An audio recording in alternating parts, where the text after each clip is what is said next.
untuk melaksanakan kegiatan aksi nyata, memberikan pemahaman kepada guru terhadap apa yang sudah saya dapatkan selama mengikuti program guru penggerak.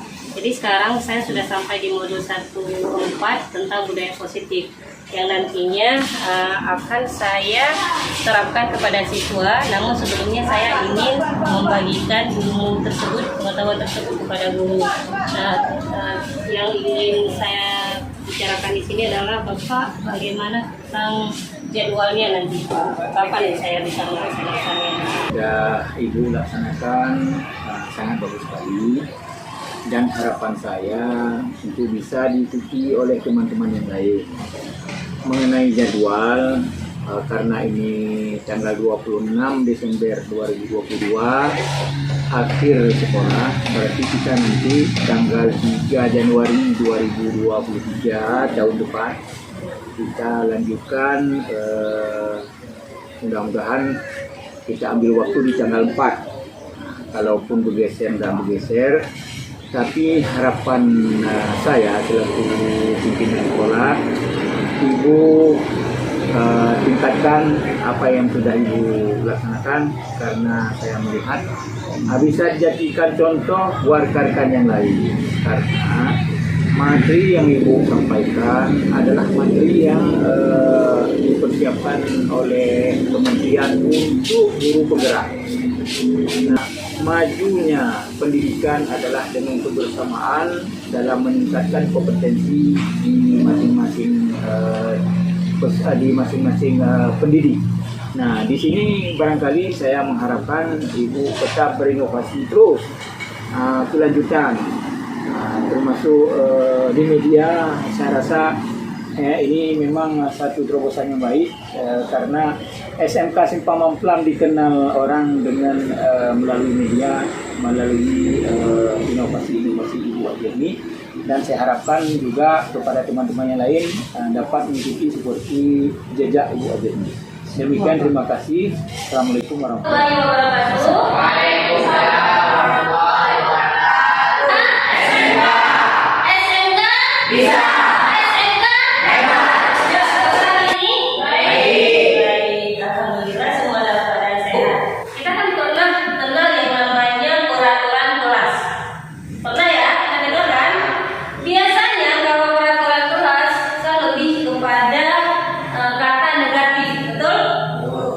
Tidak boleh buang sampah sembarangan.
Orang yang saling menyayangi, orang-orang yang saling menghargai, tidak akan artinya kita akan disiplin, datang cepat, pulangnya sesuai waktu, berpakaian yang rapi, tidak akan memakai sandal ke sekolah, akan menghargai guru. Jadi ketika kalian melihat poster tersebut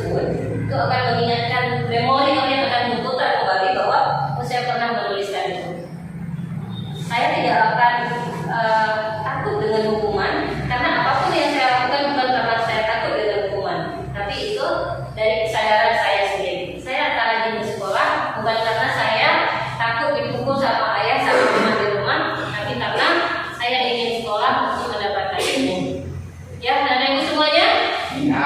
Oke, sampai di sini pertemuan kita terkait dengan kesepakatan kelas. Mohon maaf bila ibu ada salah. Ibu akhiri. Assalamualaikum warahmatullahi wabarakatuh. Assalamualaikum warahmatullahi wabarakatuh. Waalaikumsalam warahmatullahi wabarakatuh. Segala puji milik Allah, salawat kepada Rasulullah sallallahu alaihi wasallam. Yang saya hormati Bapak Kepala SMK Negeri 1 Simpang Bapak Dr. IMM, dan saya hormati Bapak Ibu Tuan Guru yang sudah berhadir di sini. Terima kasih saya ucapkan. Acara hari ini agendanya adalah sosialisasi modul 1.4 budaya positif. Namun sebelumnya kami persilakan kepada Bapak untuk menyampaikan kepada Bapak Musa. Terima kasih. Assalamualaikum warahmatullahi wabarakatuh. Waalaikumsalam warahmatullahi wabarakatuh. Yang saya hormati Bapak Ibu semuanya, terutama tadi yang saya hormati Ibu Najami SPMPD sebagai guru penggerak, ya, sebagai guru penggerak. Alhamdulillah kami di SMK Simpang Muslam sangat mendukung program pendidikan. Kementerian Kemendikbudristek KDI. Jadi dalam hal ini kami sebagai penanggung jawab sekolah SMK Negeri 1 Muslam Kabupaten Biren Provinsi Aceh mengharapkan pertama sekali Ibu Ajeni tetap bersemangat mengikuti aturan-aturan sebagai guru penggerak. Dan saya sendiri mengharapkan kepada semua guru SMK Negeri 1 Muslam harus mengikuti jejak-jejak ataupun aturan-aturan yang menyentuh dengan guru penggerak. Ikuti dan contoh sesuai apa yang sudah dilaksanakan oleh Ibu Ajeni.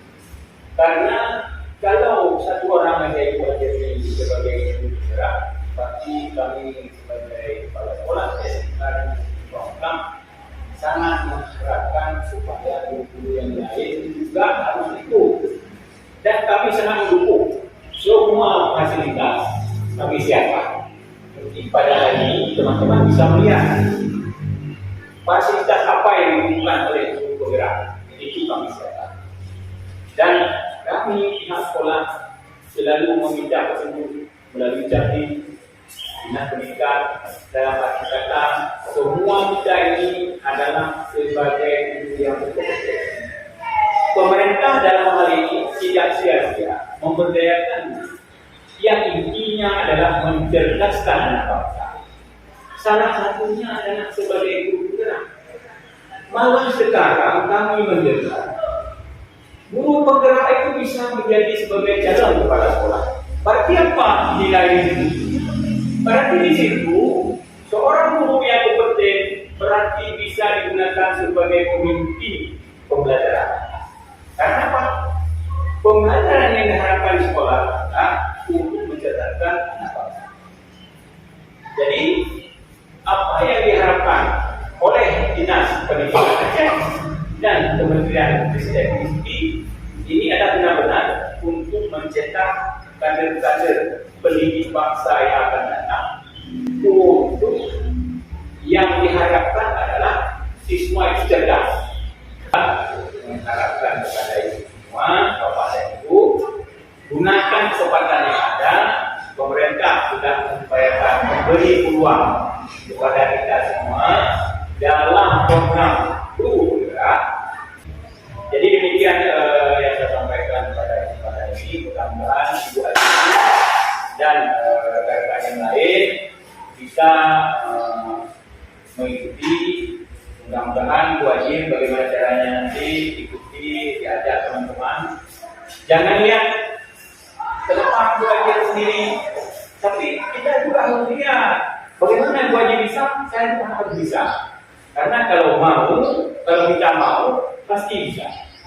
Jadi inilah yang perlu dikatakan. Terima kasih. Assalamualaikum warahmatullahi wabarakatuh. Waalaikumsalam warahmatullahi wabarakatuh. Terima kasih kepada Kepala SMK Negeri 1 Simpang Muslam.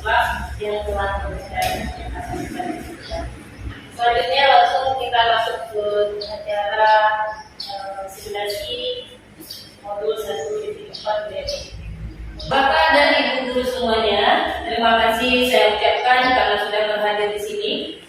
Agenda kita hari ini adalah sharing, sebenarnya sharing bukan saya memberikan ilmu kepada Bapak dan Ibu, tidak, karena saya malah lebih tidak memiliki ilmu, lebih rendah pengetahuan saya daripada Bapak Ibu di sini yang luar biasa sekali.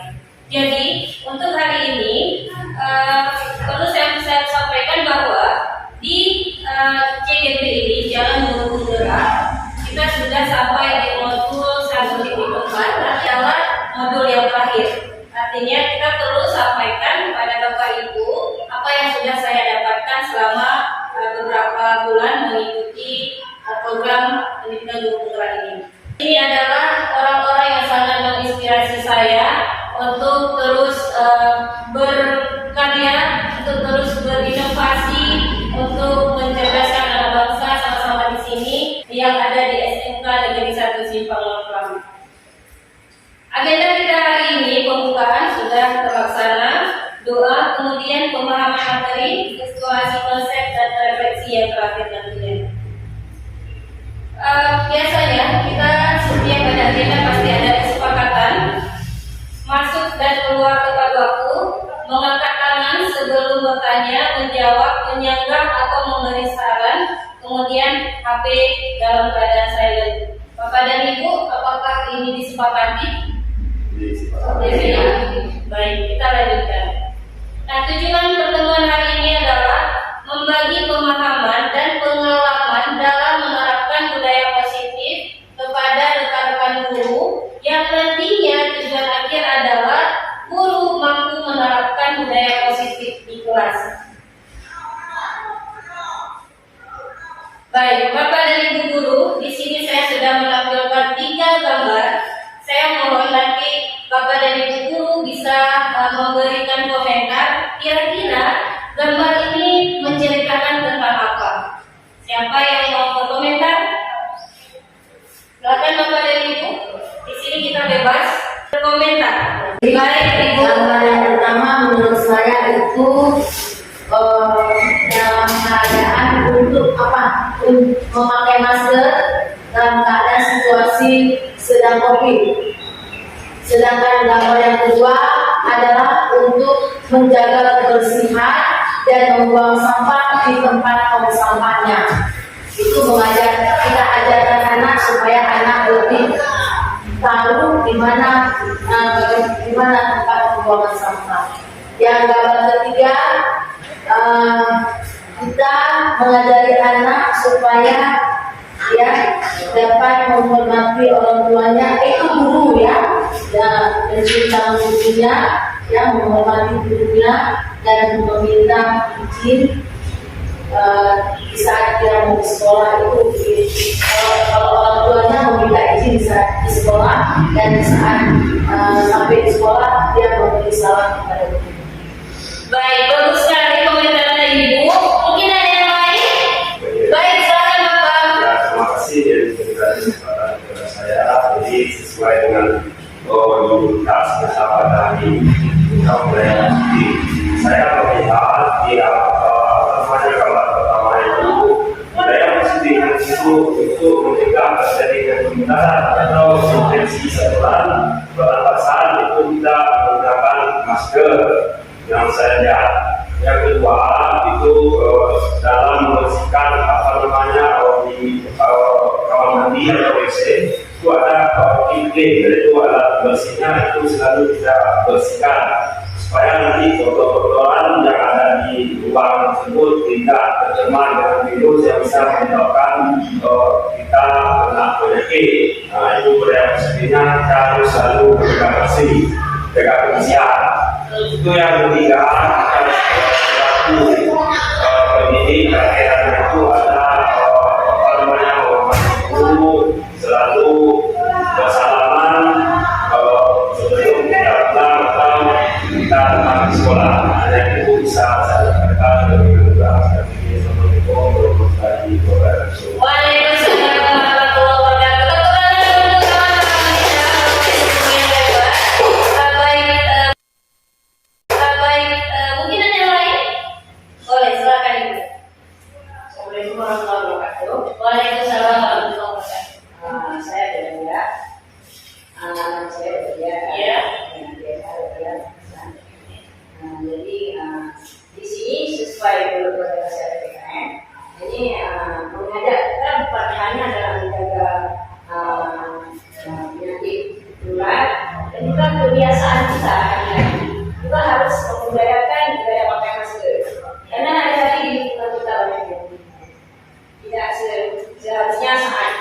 kita membersihkan. Dan saat kita jalan di jalan pun mungkin sangat dibutuhkan masker. Setelah itu gambar kedua ini itu mengajak generasi untuk saling menjaga kebersihan dan membuang sampah pada tempatnya, dan juga menjaga penyakit menular pada bau tersebut kita bisa mengganggu pernapasan dan pencernaan. Malah kadang-kadang ada yang membuat kematian gara-gara bau tersebut. Kemudian itu yang ketiga, itu kita mendidik anak mulai dari masa dini untuk pendidikan akhlak. Ya, pertama menjaga disiplin anak saat pulang, saat pergi, ya, untuk mengenal siapa itu orang tuanya ataupun gurunya. Saat pulang sapa dengan salam. Saat pergi sapa dengan salam. Juga saat pulang minta pamit. Tidak bolos sesuka hati saja. Yang kemudian lagi ada yang di atas itu kelengkapan pensil dan baju Quran. Itu saat anak di sekolah itu andai kata anak IPA, si ibu harus melengkapi, si ibu harus mengingatkan apa yang belum kamu bawa, apa yang belum lengkap. Di saat ke sekolah nanti ibunya, anak ini saya nggak bawa, saya kelupaan. Jadi kita sering-sering ingatkan anak-anak supaya melengkapi semua bahan-bahannya saat diperlukan di sekolah, dia tidak membawa kecewa. Baik, ya, itu saja. Sekian, assalamualaikum warahmatullahi wabarakatuh. Waalaikumsalam warahmatullahi wabarakatuh. Bagus sekali Bapak Ibu semuanya. Jadi bisa kita simpulkan di sini bahwa ini yang pertama adalah orang yang memakai masker. Kita tahu bahwa setelah pandemi berlangsung di negara kita, khususnya di Aceh juga, bahwa masker ini kira-kira sampai sekarang masih membudaya, ya kan?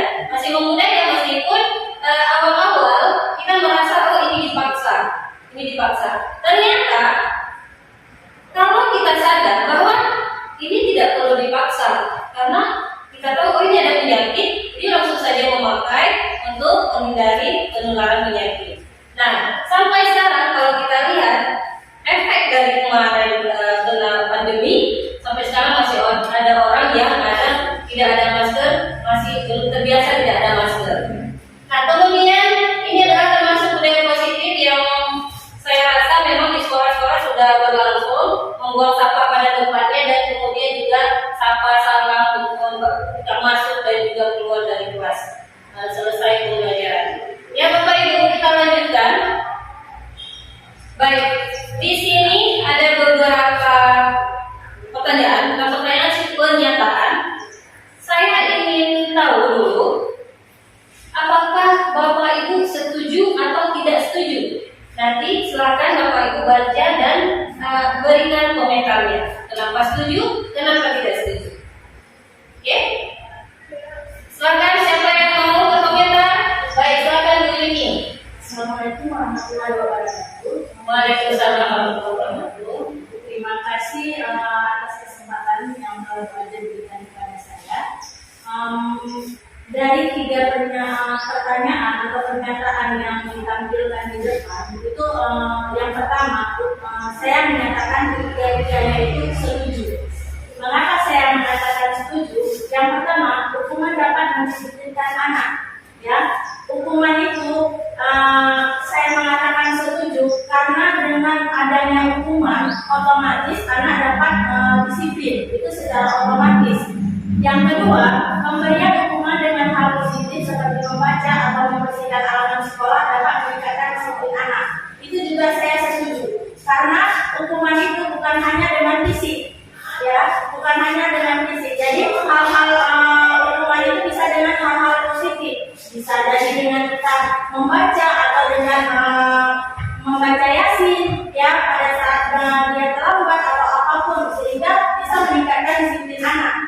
Yang ketiga, memberikan penghargaan dapat meningkatkan motivasi belajar anak. Ya, saya setuju. Mengapa? Karena mereka sudah memberikan sesuatu buat kita dengan melakukan hal-hal yang positif.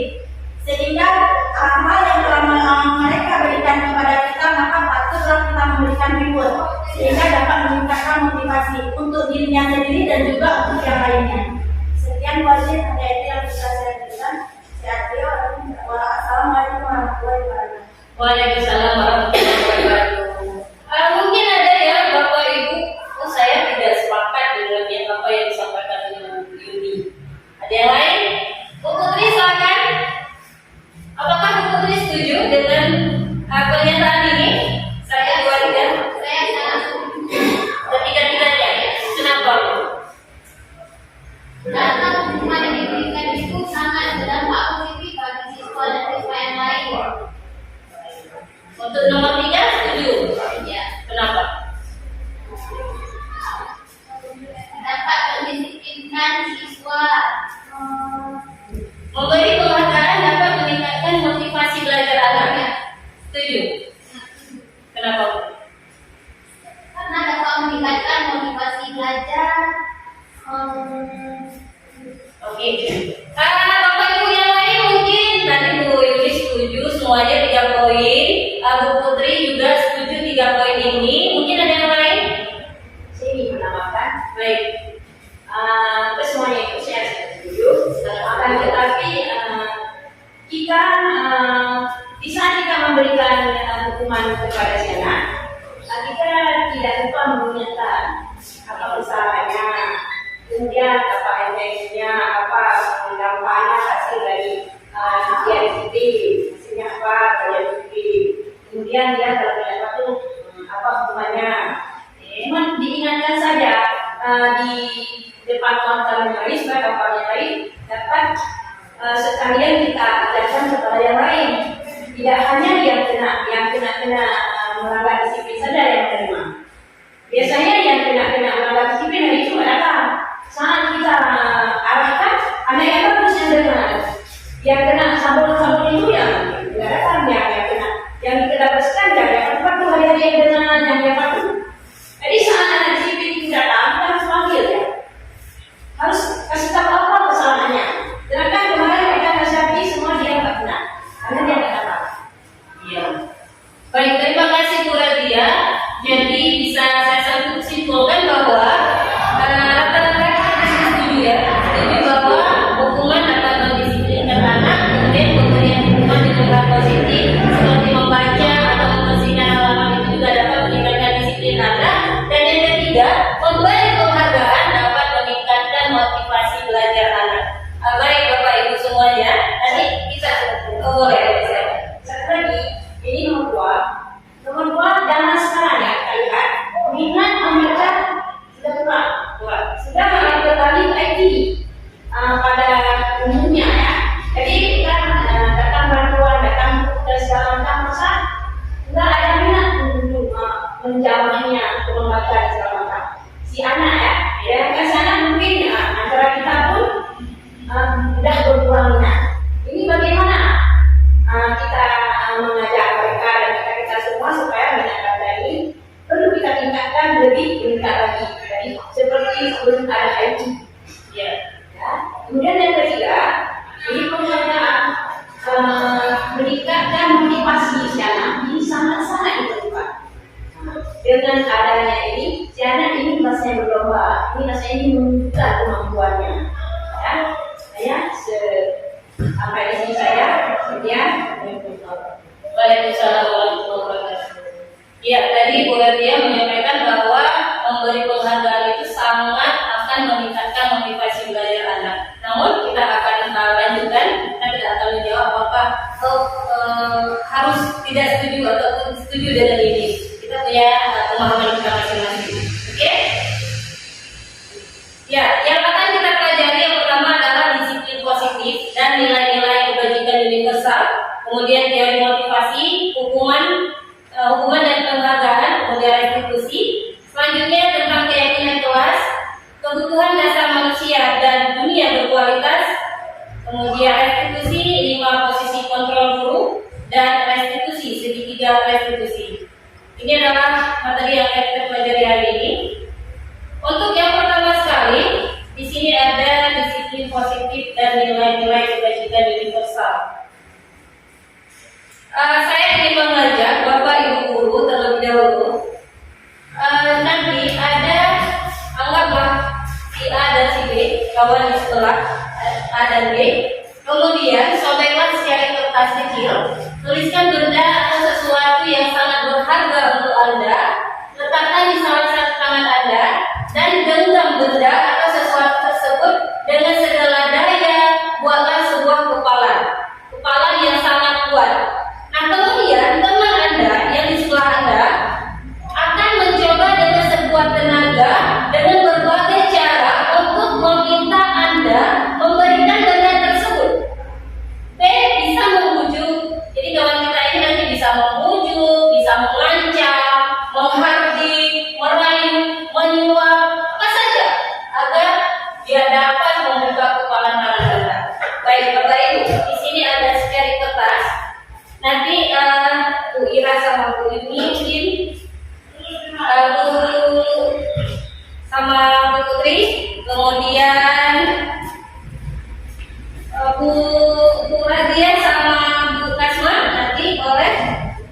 Bu Nurul. Nah sekarang coba yang ada kertas ibu, ibu atau bapak silakan tulis benda yang kira-kira hari ini yang dianggap paling berharga. Silakan ditulis. Barang paling berharga atau benda itu yang kira-kira, oh saya tidak ingin orang lain mengambilnya. Saya ingin benda itu tetap bersama saya. Apa saja? Silakan.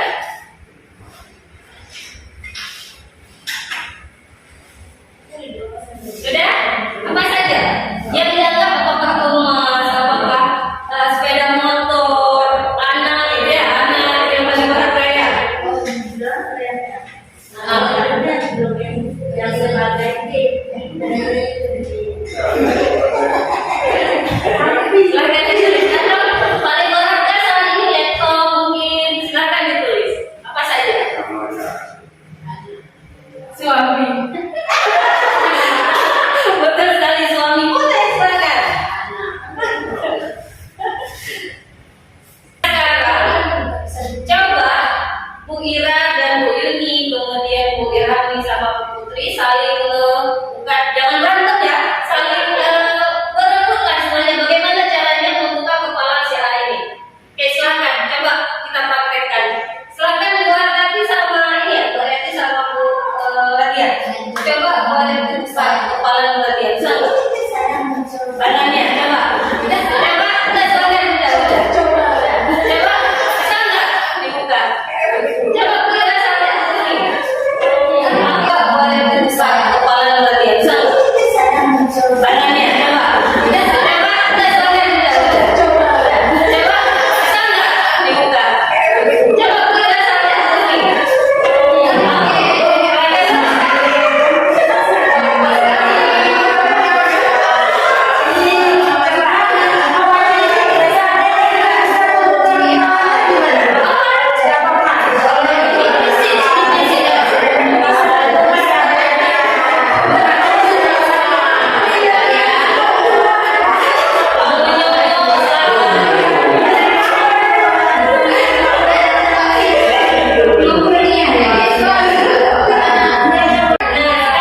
Saya ingin tahu ini. What happened? Apa yang terjadi? Boleh silakan yang mau Ira dulu, Ira. Bisa nggak dibuka tadi? apapun yang terjadi saya tidak akan memberikan hal yang sangat berharga ini sama. Boleh. Dan sekarang kita dengarkan kenapa Bu Ira nggak mau Karena memberikan? ini adalah sesuatu yang sangat-sangat berharga yaitu keluarga saya.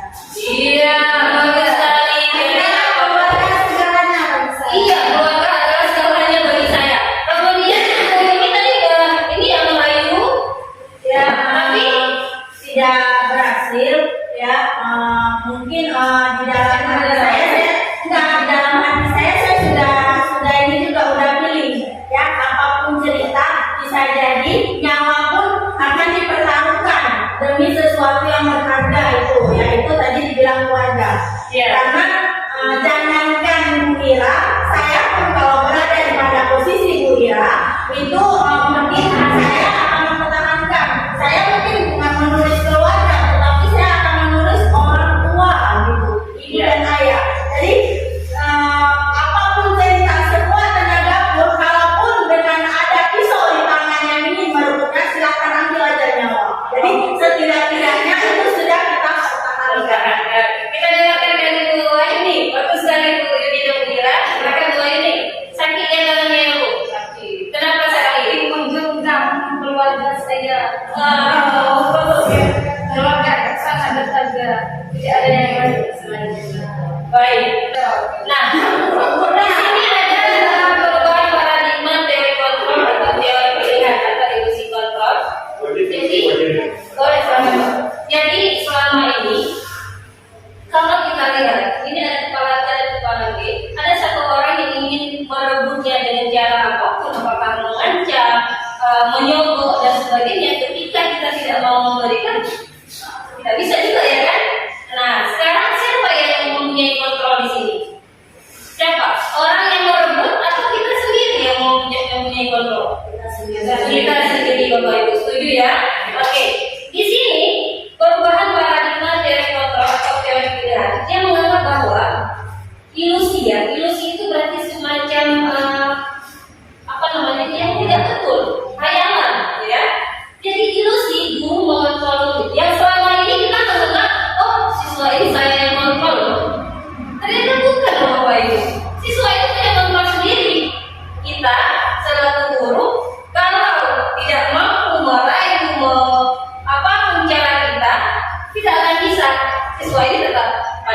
dunia.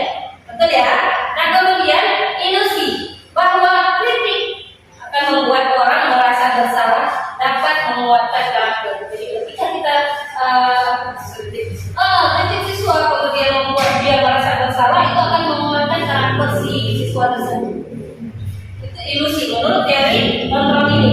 Nah kemudian ilusi bahwa semua kekuatan positif efektif akan bermanfaat. Apapun misalkan aturan di sini yang tidak siswa tidak bisa kita raih dan sebagainya, tetap juga menjadi ilusi. Nah kemudian ilusi bahwa orang dewasa memiliki hak untuk memaksa, ilusi juga. Karena pada dasarnya anak ini dia punya untuk pribadinya sendiri, punya prinsip sendiri. Nah kita juga sewaktu orang dewasa tidak akan mampu terhadap anak tersebut. Oke, kita lanjutkan. Nah ini ada perbedaan antara stimulus respon dengan teori kontrol. Siapa sesungguhnya yang memiliki kontrol ini? Siapa? Kan? Jadi kalau menurut stimulus respon, dia mengatakan bahwa kita mencoba mengubah orang agar berpandangan sama dengan kita. Kita punya hasrat, punya ingin sesuatu terhadap anak. Maka ketika kita mengajar, kita bilang anak-anak semuanya, ibu ingin, ya, ibu ingin, gitu, bahasa kita, bahwa kita anak ini bisa kita kontrol, bisa kita bawa kemana-mana. Ternyata juga menurut teori ini dia berpandangan seperti ini, namun menurut teori kontrol dia akan kita berusaha memahami pandangan orang lain tentang dunia. Jadi berikan pemahaman kepada mereka dulu, akan banyak tindakan-tindakan yang bisa kita lakukan. Nah kemudian perilaku buruk dilihat sebagai suatu kesalahan menurut teori ini. Nah kalau menurut teori kontrol dia mengatakan bahwa semua perilaku itu memiliki tujuan. Anak-anak ini dia punya tujuan, ketika melakukan sesuatu dia punya tujuan. Namun tidak terbesit, tidak tersampaikan kepada kita. Dia punya tujuan. Apakah ke hal yang buruk ataupun hal yang baik. Nah kemudian orang lain bisa mengontrol saya menurut teori ini. Sedangkan teori kontrol, Anda tidak bisa mengontrol orang lain. Kenapa? Seperti permainan tadi bahwa yang mengontrol adalah kita sendiri. Kemudian pemaksaan ada pada saat bujukan gagal. Ketika kita bujuk, kita rayu, kita rangkul, tidak bisa, akhirnya apa? Paksa. Ujung-ujungnya ketika kita paksa ada efeknya Bapak Ibu. Ya, kemudian model berpikir menang atau kalah. Ketika anak-anak sudah kita paksa dia melakukan apa, kita merasa saya menang, dia mau. Ya kan? Ketika dia mau, saya sudah menang. Cara kita lanjutkan tentang makna disiplin. Bapak dan Ibu semuanya, ketika melihat kata disiplin, ada terbesit dalam hati. Pasti disiplin ini, saya rasa Bapak Ibu di sini sudah tahu apa makna disiplin. Karena berani. Assalamualaikum warahmatullahi wabarakatuh. Waalaikumsalam warahmatullahi wabarakatuh. Saya ingin memberi makna disiplin. Disiplin itu dekat sekali dengan patuh kepada aturan. Patuh kepada aturan yang sudah dibuat. Misalnya kita berada di mana, di sekolah, berarti di sekolah itu punya aturan-aturan. Ketika kita mematuhi aturan yang sudah ditetapkan di sekolah, berarti di situ betul ada disiplin. Berarti mengikuti apa yang diperintahkan di sekolah. Nah, ketika dijalankan dengan baik, jadi disitulah letaknya disiplin. Iya, Jalan sesuai dengan yang direncanakan. baik, terima kasih Bu Irami. Mungkin ada yang lain? Bu Kasma mungkin? Menurut Bu Kasma disiplin itu apa kira-kira? Assalamualaikum warahmatullahi wabarakatuh. Waalaikumsalam. Disiplin itulah peraturan yang berlaku di suatu tempat. Karena kita berlaku peraturan itu namanya disiplin. Misalnya di sekolah pasti ada disiplin. Baik, terima kasih. Berarti bisa kita simpulkan bahwa disiplin ini identik dengan peraturan, dengan konsekuensi, dan dengan hukuman. Betul ya? Betul Bapak Ibu. Kita lanjutkan. Di sini, apakah makna disiplin? Bapak Ibu bisa kita lanjutkan nilai-nilai universal. Bapak dan Ibu semuanya, kita selaku guru sudah sewajarnya menciptakan pembelajaran yang kreatif yang inovatif, yang berpusat kepada siswa dan berlandaskan kepada nilai-nilai universal. Nilai-nilai universal ini yang sering kita kenal sekarang, apalagi di kurikulum Merdeka, yaitu disebut dengan profil pelajar Pancasila. Nah, profil pelajar Pancasila inilah yang terus digalakkan supaya ini bisa terdapat dalam diri siswa kita Bapak Ibu semuanya. Apa saja nilai-nilai kebajikan ini? Yang pertama beriman, bertakwa kepada Tuhan Yang Maha Esa, berakhlak mulia, mandiri, bernalar kritis, berkebinekaan global, bergotong royong dan kreatif. Ini adalah yang diharapkan. Dalam guru penggerak kita tetap dengan nilai-nilai kebajikan universal. Bentuk yang kedua, eksplorasi konsep teori motivasi, hukuman dan penghargaan kemudian edukasi. Di sini ada 3 kasus, gitu ya. Yang pertama, untuk menghindari ketidaknyamanan atau hukuman, apa yang akan terjadi apabila saya tidak melakukannya? Kita selalu guru, misal hari ini kita telah datang untuk belajar, telah masuk kelas. Nah, kita tahu ya kalau misalnya telah masuk kelas, apa hukumannya? Apa hukumannya? Pasti ditegur. Kalau tidak ditegur, bisa kepala sekolah membiarkan atau murid juga tidak open, apakah guru masuk tepat waktu atau tidak, apa yang terjadi dengan kita? Kita malas ya, malas, nggak apa-apa, nggak ada teguran, nggak ada penghargaan juga kok. Kalau misalnya kita cepat masuk, nggak ada penghargaan, betul ya? Kemudian kita selaku guru juga, oh saya datang di sekolah ini supaya saya dapat imbalan dari kepala sekolah, atau nanti saya menjadi guru yang teladan di sekolah. Ya, nah kemudian di sini yang poin yang ketiga yang paling ideal adalah untuk menghargai diri sendiri. Kita sebagai guru, apapun yang kita lakukan itu bersumber dari diri kita sendiri. Oh saya melakukan ini karena saya memang tugasnya di sini. Nah, jadi ketika guru itu menjadi teladan bagi siswa, kita mengharapkan demikian. Kita merasa bahwa saya ini guru, saya harus ditiru dan digugu. Seharusnya seperti itu. Jadi dengan semangat yang ada dalam diri kita termotivasi, datang sekolah cepat, masuk kelas tepat waktu, mengajar dengan sangat kreatif. Itulah yang paling ideal bagi kita sebagai seorang guru. Kenapa? Kalau kita lihat poin 1, poin 2 itu semuanya eksternal, kan? Motivasi kita dapatkan dari eksternal, ada penghargaan, ada teguran. Saya nggak melakukan ini karena ini. Tapi inilah yang seharusnya ada pada kita. Oke, Bapak Ibu semuanya, tujuan disiplin positif inilah yang bersumber dari motivasi internal. Karena kita sudah terbiasa, kita merasa oh saya guru harus ditiru dari buku, saya harus datang cepat. Akhirnya apa? Ketika kita sudah membiasakan diri, itu akan menjadi karakter. Itulah Bapak Ibu yang harus ada ideal bagi kita sebagai seorang guru. Kemudian dihukum oleh penghargaan. Yang katanya tadi, penghargaan ini bisa meningkatkan disiplin kita. Ternyata teori yang dikatakan oleh Alfred Korn ini 1993, yang mengatakan bahwa pengaruh jangka pendek dan jangka panjang. Jadi dihukum oleh penghargaan ini, dia nggak akan bertahan lama. Contoh, Bapak Ibu ketika mengajar, misalnya, pas mengajar, siapa ini hari ini yang bisa menjawab, itu kasih apa gitu, kasih benda untuk siswa, itu kasih ini ya. Nah, ketika guru lain masuk, ketika saya masuk, saya tidak memberikan penghargaan, tidak memberi penghargaan dalam bentuk benda ya, maksudnya ada nggak efeknya bagi si siswa? Apa efeknya? Betul, membanding-bandingkan. Oh, ibu ini kasih, ibu ini tidak kasih. Jadi apa? Dia tidak punya tujuan. Karena apa? Ketika dia masuk dalam kelas, hari ini bukan semua yang masuk, bukan semua kita dapat hadiah. Tujuannya apa dia? Dia ada ujung-ujungnya, ada ujung-ujungnya. Ini ada hadiah. Sedangkan kalau ini, nggak usah. Ya, kita tidak dapat hadiah apa-apa kok dari budget ini. Itu akan berefek. Akhirnya apa? Jadi tidak akan berlangsung lama. Nah kemudian penghargaan tidak akan lama juga. Usaha ini siswa kita datang kuat, nah kemudian kita beri hukumannya dengan membaca yang positif hukumannya. Tetapi hari itu dia kuat, dia membaca.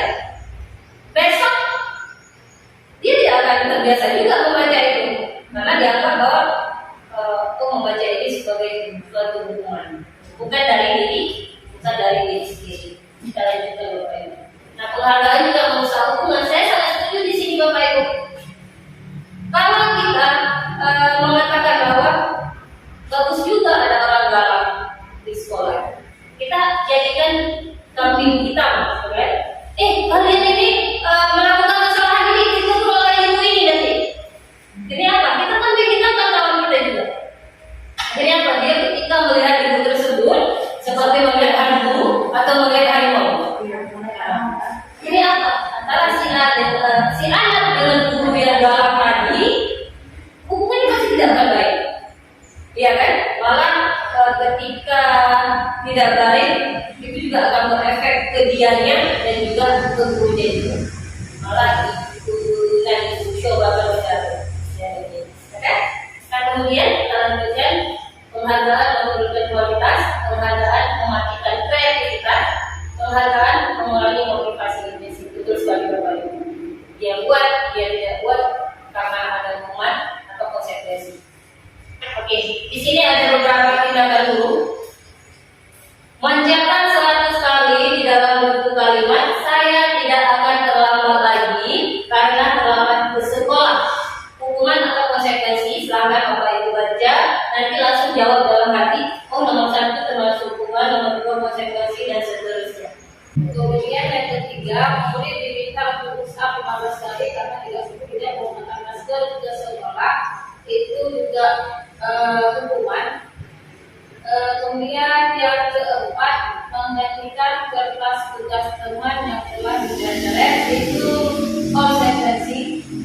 Kemudian yang selanjutnya, membersihkan tumpukan air di meja tulis karena tersenggol pada saat belajar, itu juga konsekuensi itu menurut saya.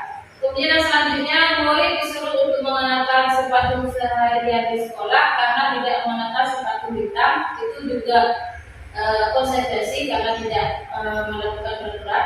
Kemudian yang selanjutnya, lari mengelilingi lapangan basket 2 kali karena terlambat 10 menit, itu juga menurut saya hukuman. Ya, Bapak Ibu, di sini kawan-kawan kita sudah menjawab beberapa hukuman, ada konsekuensi menurut pribadi kita masing-masing. Nah sekarang kita lihat betul tidak jawabannya. Ya. Hukuman, konsekuensi, konsekuensi. Sekarang apa sih perbedaan antara hukuman dengan konsekuensi? Nah, kalau hukuman sesuatu yang menyakitkan harus terjadi. Kalau hukuman kan kita kalau mau hukum itu pasti dengan mimik wajah kita yang menakutkan, mata melotot, mata muka merah, dengan menunjuk-nunjuk, itu kan biasanya. Akhirnya apa? Siswa ini kadang-kadang kena cubit, sakit, menyakitkan. Nah kemudian kalau konsekuensi itu memang harus terjadi, karena konsekuensi ini biasanya dilatar belakangi oleh apa yang sudah disepakati kemarin dibuat peraturan, gitu ya. Kemudian membuat anak sakit, baik fisik maupun hati untuk jangka waktu yang lama. Saya rasa Bapak dan Ibu semua pernah melewati masa-masa seperti ini. Ketika di SD dulu mungkin ada guru yang tidak disenangi, sampai sekarang itu masih membekas di hati. Pasti ada. Iya kan? Ataupun yang baik sekali gurunya, sampai sekarang kita masih ingat. Saya nggak ngerti sama ibu ini karena dulu dia begini. Kemudian anak membenci kedisiplinan ini karena nanti karena ada aturan ini saya dihukum. Akhirnya dia juga membenci kondisi seperti itu. Kemudian hukuman identik dengan paksaan. Ayo lakukan ini, kalau tidak kamu seperti ini, gitu ya. Kemudian konsep ini yang dulu, anak belajar untuk menyembunyikan kesalahan. Kemudian marah, rasa bersalah, dipermalukan, merasa tak dihargai. Apalagi kita seorang guru, ketika menegur siswa itu di khalayak ramai,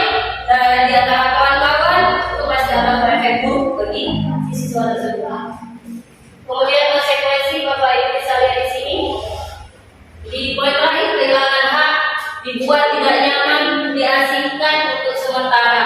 Konsekuensi. Bapak dan Ibu semuanya, kita lanjutkan dengan restitusi.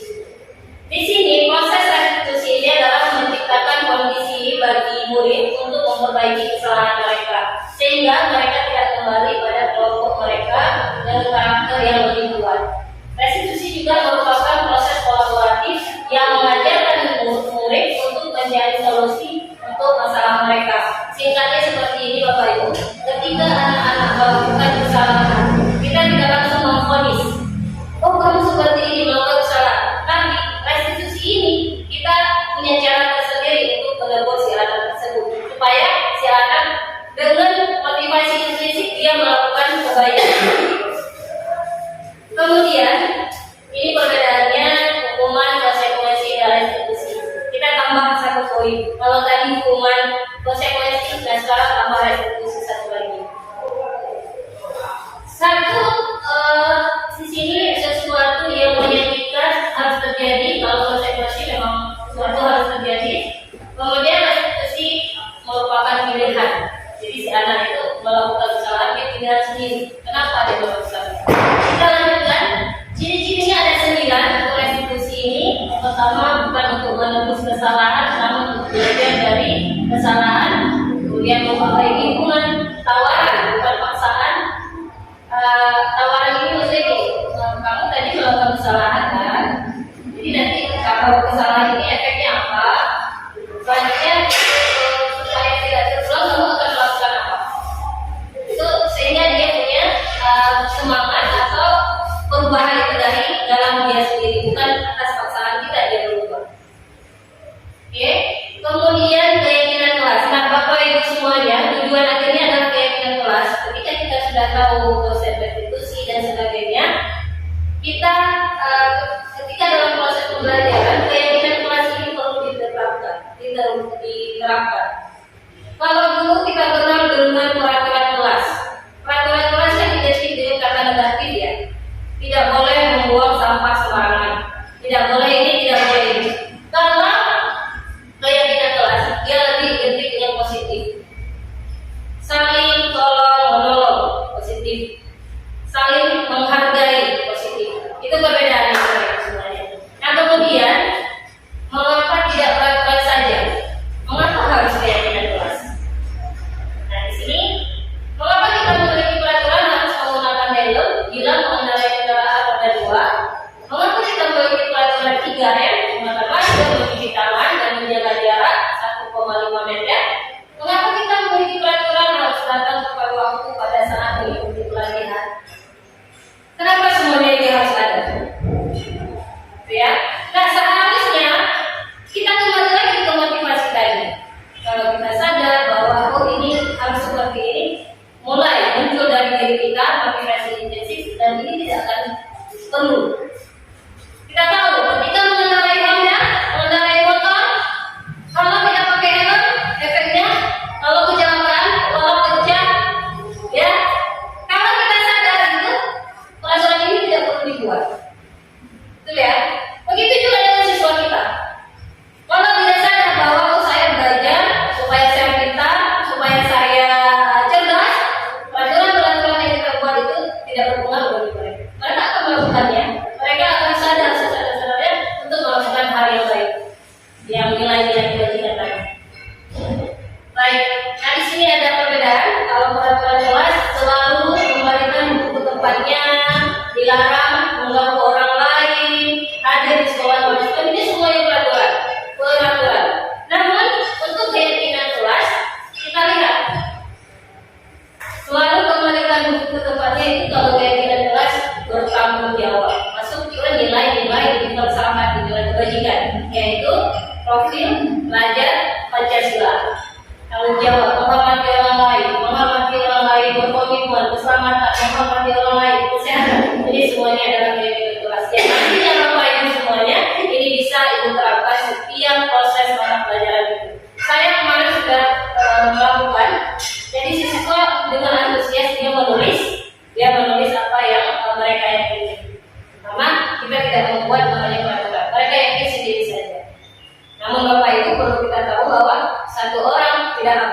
bisa mengubah segala-galanya. Satu sapu lidi tidak akan menyapu bersih lantai, namun harus satu ikatan yang kuat, yang utuh, itu akan bisa semuanya.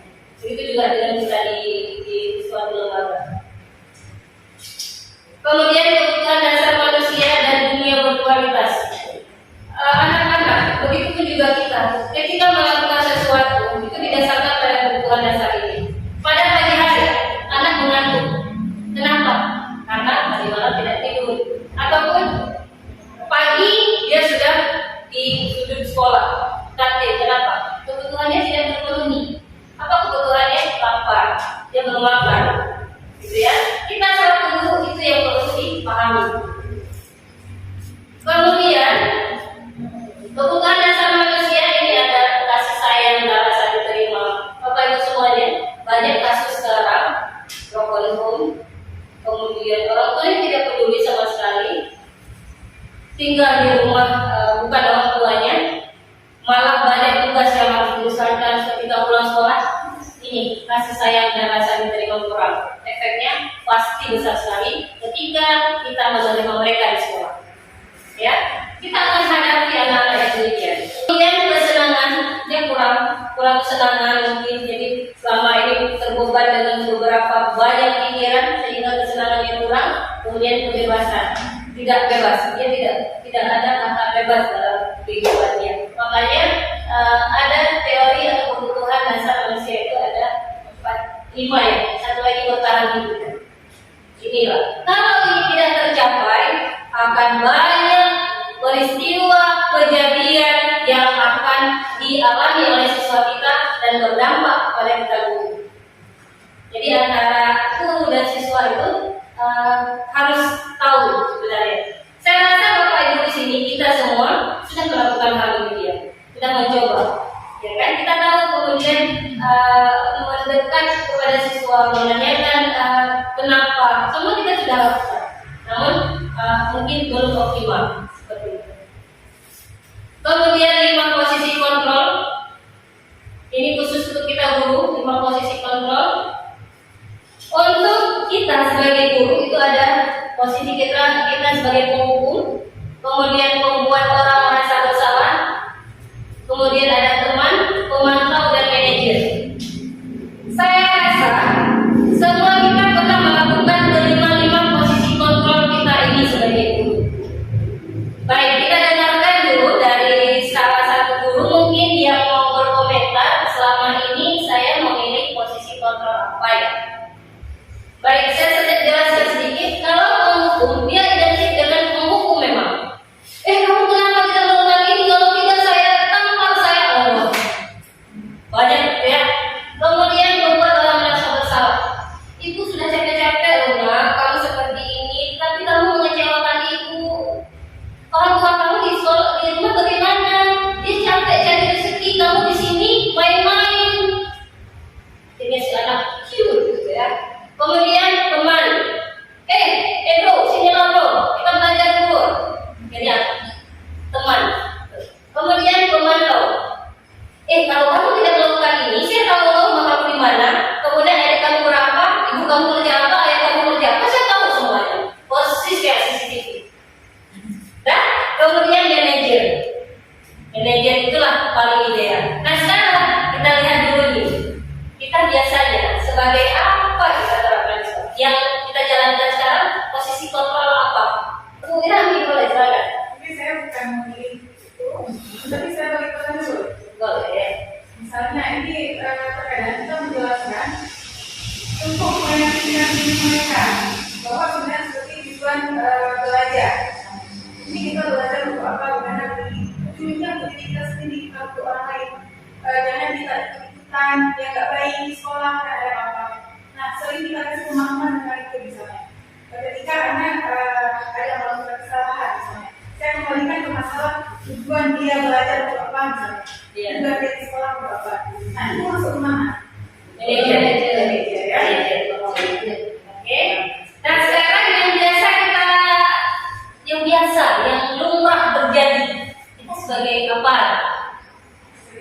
Kalau saya itu sama seperti itu aja teman, karena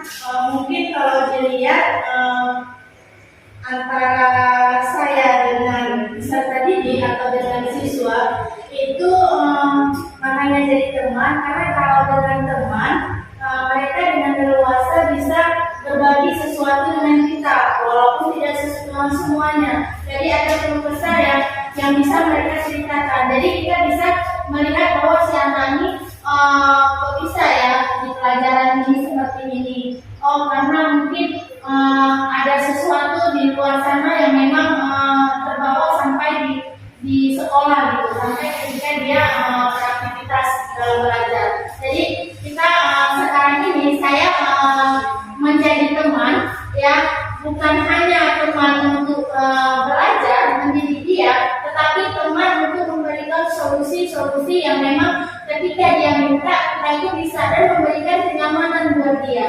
Bukan berarti dengan teman dia tidak menghargai kita, tetapi dengan kita sebagai memposisikan bahwa kita sebagai teman, jadi dengan leluasa kita bisa mengetahui bahwa si anak itu dirinya seperti apa sih. Mungkin maaf ya Bu Aji, mungkin rekan-rekan sudah melihat bagaimana saya mungkin menggandeng, padahal sebenarnya itu wajar gitu, bukan karena kita awalnya sebagai pendidik menggandeng ini memanggil dia dengan sebutan yang mungkin bagi orang luar itu sangat aneh gitu, tapi bagi saya itu adalah hal yang baik gitu, karena mungkin pengalaman saya ketika mengikuti PPG, jadi itu diajarkan bahwa selain kita sebagai guru pendidik, jadilah kita ini teman yang baik buat peserta didik. Jadi Bagus sekali Bu Yuni, bagus sekali. Tidak ada salahnya ketika kita mengelaborasikan posisi-posisi kontrol kita ini. Jadi ada baiknya, ada tidak baiknya. Pasti akan ada dampaknya. Contoh yang biasa saya lakukan ataupun Bu Yuni lakukan sebagai teman, itu akan ada dampak. Hasilnya apa? Sesuatu tergantungan dengan itu. Jadi ketika hari ini ada tugas, kita berikan tugas. Gak apa-apa lah sama belajar dia enak. Tugas itu gak apa-apa, pasti itu akan terjadi. Namun, ketika ada tugas, kita mengambil posisi kontrol yang lain, itu akan berbalik lagi jalannya.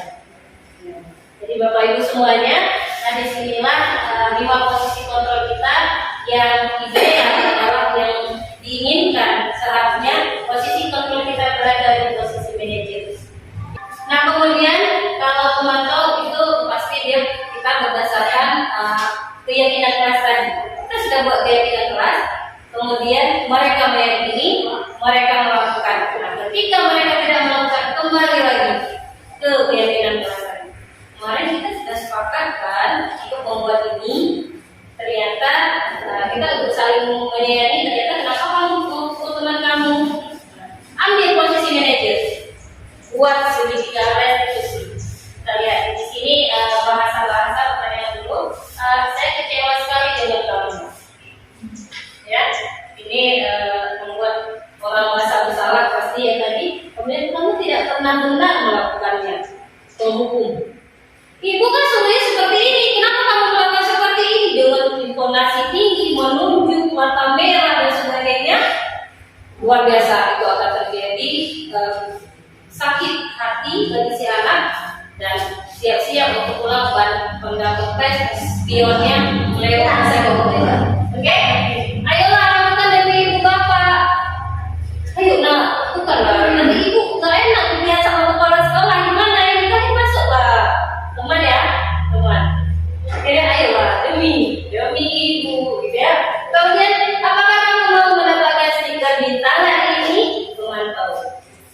Bukan penghargaan seperti barang atau apa. Kemudian bagaimana kamu bisa menyelesaikan masalah ini, manajer? Hari ini ada si A dan si B berantem, tiba-tiba si B ini copot dikancing bajunya. Kemudian si A yang copot korban ini dia menangis, si B merasa menang karena sudah mengalahkan si A. Akhirnya apa? Kita ambil posisi manajer. Katanya ini bagaimana si A ini kancing bajunya sudah copot. Kalau tidak dijahit gimana? Katanya sama si A. Nanti ibu saya marah. Gitu kan? Kemudian si B bagaimana untuk merebus kesalahan kamu? Apa yang kamu mau, Pak? Katanya, saya mau ganti baju saya dijahit. Si B harus menjahit. Itulah kita selaku guru yang ideal. Kemudian kamu selalu yang paling terakhir. Oh, dari hukuman. Bersihkan semua ini, semua bersihkan. Ya, akhirnya ketika dia melihat kita, cek guna ibu, gitu kan?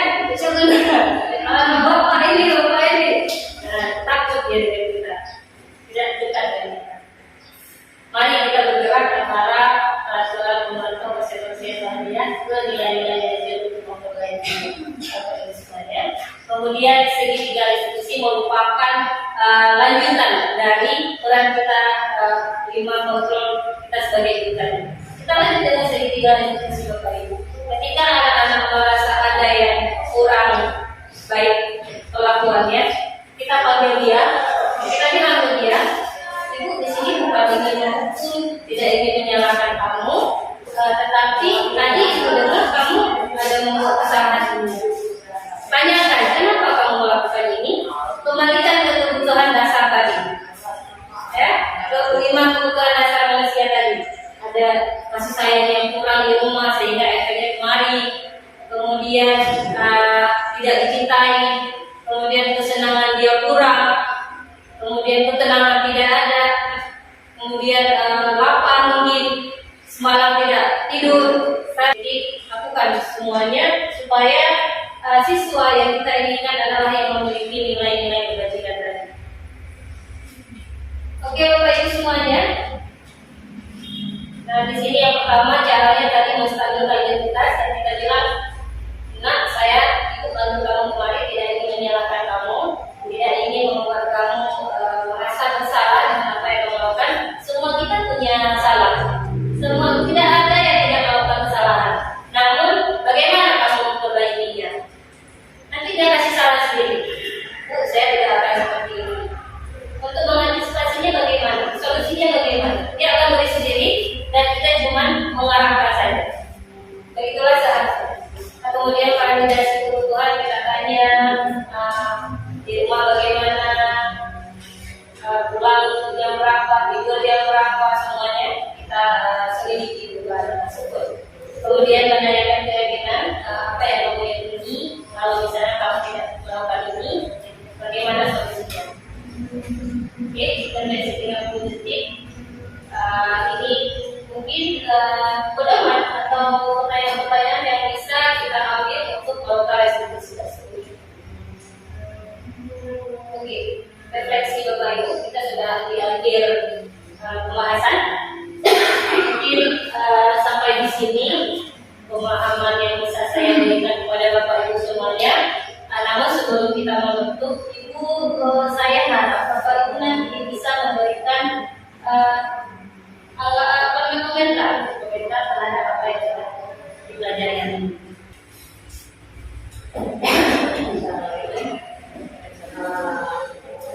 Dari sahabat saya sendiri tidak ambil klarifikasi apa saya dari saya sangat belum dapat melengkapi apa yang banyak kekurangan yang saya miliki di bidang tadi badan kerja, di bidang kepentingan sipil, di bidang keadaan Kristiana, dalam cara bergaul Kristiana, hukum atau membuka segala macamnya berkelahi dan berteman. Jadi sebelumnya ini pengetahuan saya ini sangat terbatas. Jadi dengan penampilan hari ini saya sangat-sangat banyak menambah ilmu dan ingin saya praktekkan ke depan seperti yang saya lakukan pada hari ini. Terima kasih Bu Rebea. Mungkin ada yang lain? Bu Yuni, Bu Irani silakan. Baik, terima kasih kepada yang diberikan. Dan saya mungkin tadi dengan 5 keluarga ini, ya, ini selama ini kepada sekolah. Tetapi kita nggak perlu masuk ke mana. Ini kita sudah bisa pelan-pelan, ya. Makanya saya bertanya ke Bu Wajib. Nah, jadi sini mungkin saya merasa diri selama ini kemilikan saya lebih banyak, ya.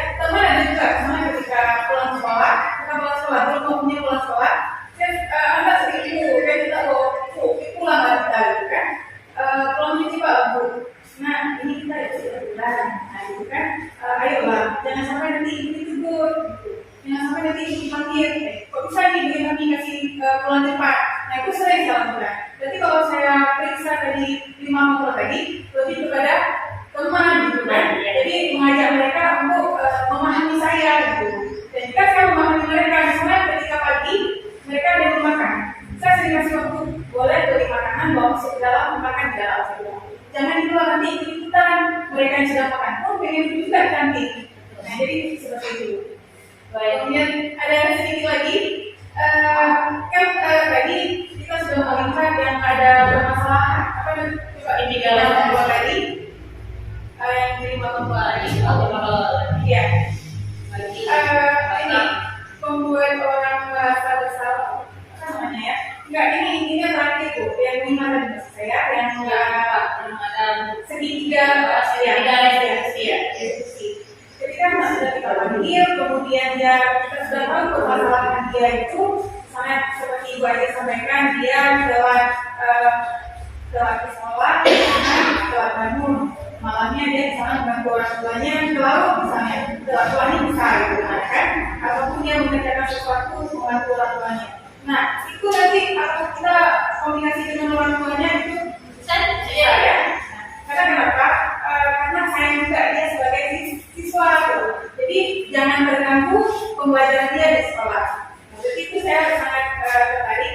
Mungkin selama ini kita lakukan, cuma kita belum tahu pembelajaran.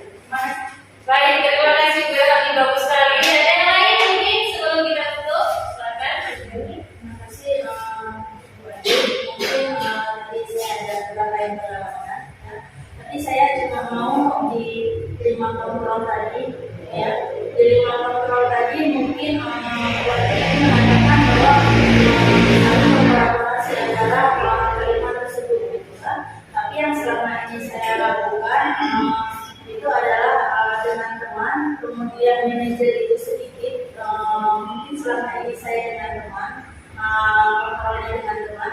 Lalu yang ingin saya tanyakan dengan Bu Ajit, ketika si anak ya kita sudah mengkondisikan kita sebagai teman, kemudian dengan dia misalnya tadi dia kan terlambat ataupun terkadang banyak absennya tidak hadir, kemudian kita mengunjungi diri kita di rumah gitu kan.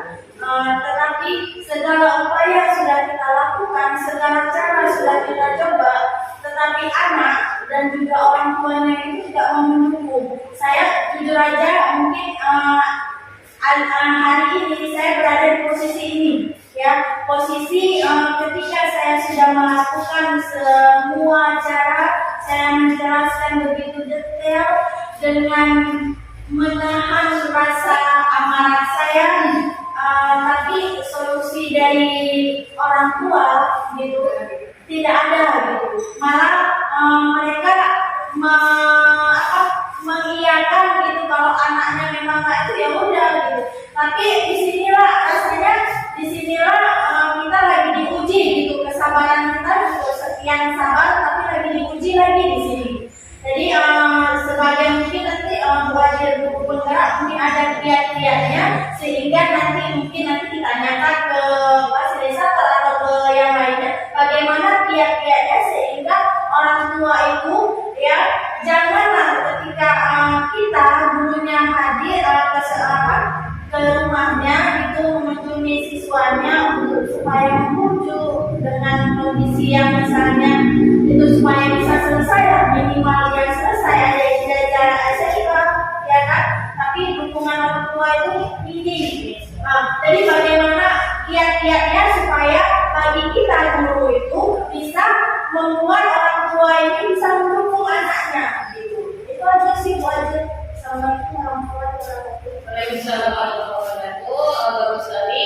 Saya sangat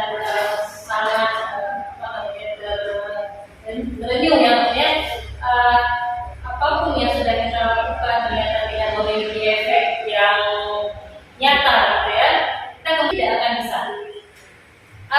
Kiat-kiatnya apa? Ayo sama-sama. Semuanya harus bergerak. Ketika Bu Yuni yang dipercayakan sebagai wali kelas, begitu juga dengan saya tidak akan mampu mengontrol mereka. Mereka punya kontrol sendiri. Motivasi yang saya berikan tidak terbatas. Kalau motivasi dari dia sendiri tidak ada. Nah, makanya